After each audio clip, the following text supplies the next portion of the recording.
Magsimula ang lahat, 6 na buwan na ang nakakalipas.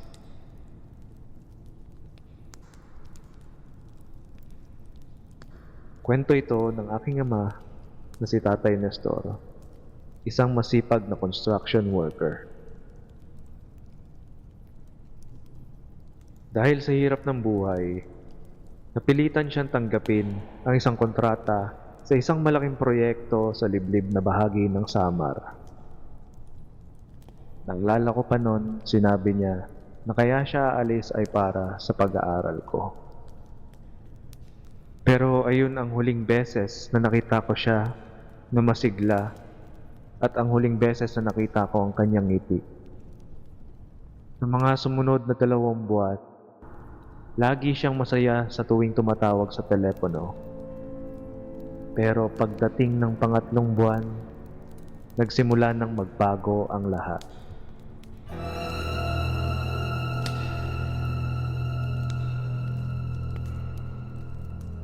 Dito naging madalang na ang pagtawag niya at kapag siya naman ay sumagot sa aming tawag, tila lagi siyang hinihingal at natatakot. Hanggang sa isang gabi, bigla na lang siyang hindi matawagan.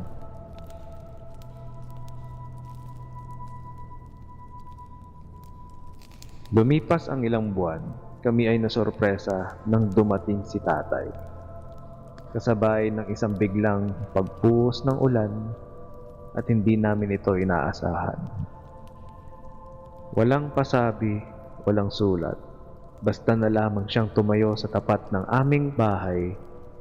Pero sa halip na sumigaw ng tao po, nanatili lang siyang nakatayo doon. Tuwid na tuwid, parang isang anino na hindi gumagalaw sa ilalim ng ulan. Nang lapitan namin siya, doon namin nakita ang malaking pagbabago. Payat na payat si tatay.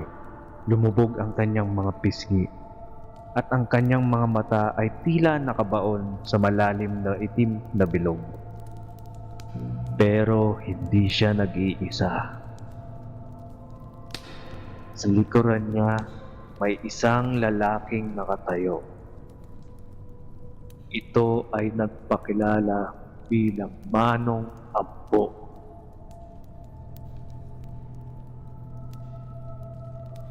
Si Manong Ambo ay pinakilala ni tatay na naging kaibigan umano niya sa construction. Ang boses niya ay paos, parang nanggagaling sa ilalim ng lupa. Tinitigan kong mabuti si Mang Ambo at parang may kakaiba siyang aura.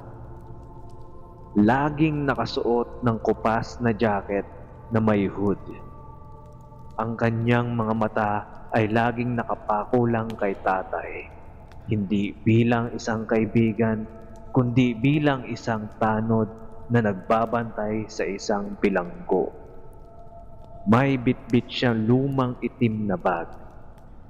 At sa tuwing gagalaw siya, may maririnig kang kalansing ng mga bote at tuyong dahon sa loob nito. Noong unang gabi, naghanda si nanay ng paboritong ulam ni tatay na tinola. Pero bago pa naman makasubo si tatay, biglang hinawakan ni Mang Ambo ang braso niya ng napakahigpit. Sabay sambit ng, "Huwag yan," madiing sabi ni Mang Ambo. Ang boses nito ay parang pinagkiskis na 2 bato. Inilayo niya ang mangkok at pinakain si tatay ng isang karneng halos hilaw pa na mula sa kanyang bag. Doon nagsimula ang aming pagdududa.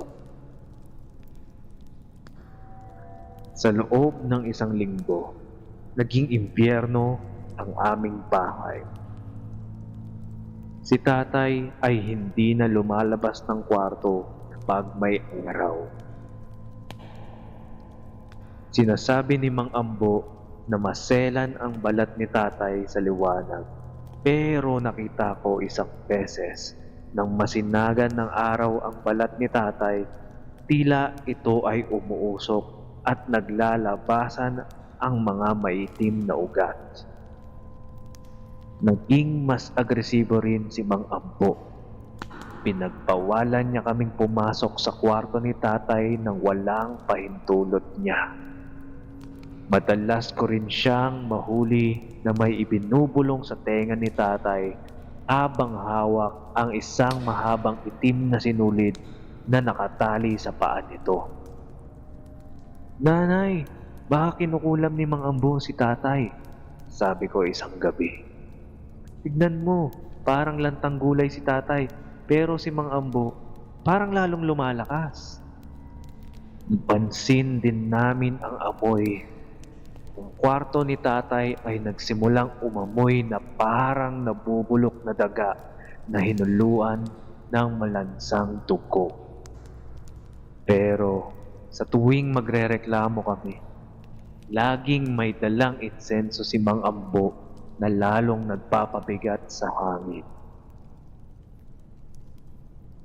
Isang hating gabi, nagising kami sa isang malakas na kalabog mula sa kusina. Paglabas namin ni nanay, ang aming mga alagang manok sa likod bahay ay nagkakagulo. Pagdating namin sa kusina, nanindig ng balahibo ko. Nandun si tatay, nakaluhod sa sahig, pero ang kanyang likod ay nakabaluktot sa paraang imposibleng gawin ng tao. Ang mga kuko niya ay sobrang haba at sobrang talas. Ang kanyang panga ay tila lumalawlaw at humaba, at ang kanyang mga mata wala nang itim, puro nanlilisik na dilaw na lamang. Hawak-hawak niya ang isa naming manok, patay na at wala nang laman loob.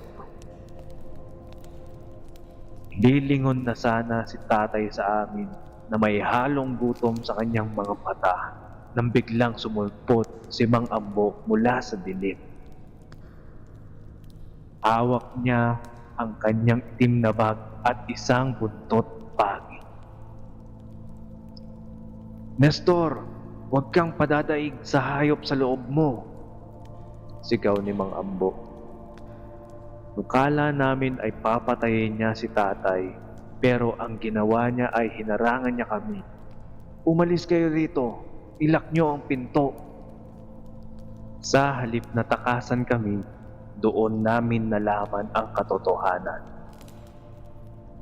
Inilabas ni Mang Ambo ang isang bote ng langis, krus na kawayan at asin. "Hindi siya aswang, bata," sigaw ni Mang Ambo sa akin habang pinipigilan ang nagngangalit na si tatay. "Niyanggaw ang tatay mo sa Samar. Pinainom siya ng laway ng aswang ng kasamahan niya sa construction para mailipat ang sumpa bago ito mamatay." Si Mang Ambo pala ay hindi masamang tao. Siya ay isang albularyo na nakakita sa kalagayan ni tatay sa construction site. Sinamahan niya si tatay pauwi dahil alam niyang sa oras na iwan niya ito, tuluyan ng kakainin ng yanggaw ang katinoan ni tatay at uubusin kami na pamilya niya. At ang hilaw na karne na pinakain niya ay may halong gamot para pigilan ang gutom nito sa tao. At ang pagtali sa paa ay para hindi ito makagala sa gabi. Biglang sumugod si Tatay Nestor kay Mang Ambo. Nagpambuno ang dalawa at nagawa ni tatay na kalmutin si Mang Ambo na nagresulta sa pagkabitaw nito sa buntot pagi. Kahit na natatakot at kinakabahan, nagawa kong kumuha ng asin at isaboy ito kay tatay. Nabaling ang atensyon nito sa akin at mang susugod sa direksyon ko nang sa wakas ay madampot ni Mang Ambo ang buntot pagi at agaran na hinataw muli kay tatay na nagpahina rito. Pinagtulungan naming igapos si tatay sa kama nito at nagsimula ang matinding ritual. Bawat hampas ni Mang Ambo ng buntot pagi sa sahig ay sinasabayan ng pagsigaw ni tatay ng mga tunog na parang hindi nanggagaling sa lalamunan ng isang tao. Pinainom siya ni Mang Ambo ng malapot na itim na likido na naging sanhi ng kanyang pagsusuka. Isinuka ni tatay ang isang bagay na mukhang itim na uod na may buhok. Ito daw ang punla ng Yanggaw.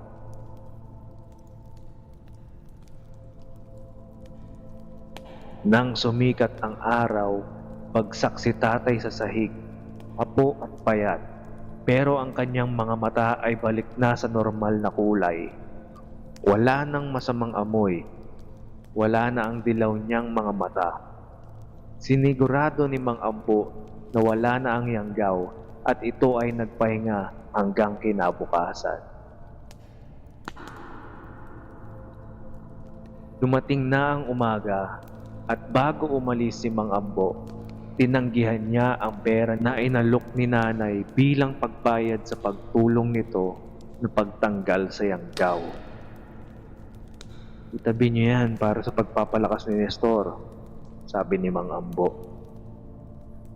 Mag-ingat kayo, ang Yanggaw ay hindi lang nakukuha sa gubat. Minsan sa sobrang bait mo sa katrabaho mo, hindi mo na alam na ipinasa na sa iyo ang sumpa sa pamamagitan ng isang basong tubig. Simula noon, hindi na muling lumayo si tatay para magtrabaho. Sa tuwing gabi, bago matulog, tinitignan namin ang tapat ng aming bahay. Nagpapasalamat na noong gabing yon, hindi lang ang aming ama ang umuwi, kundi pati ang taong nagligtas sa aming lahat.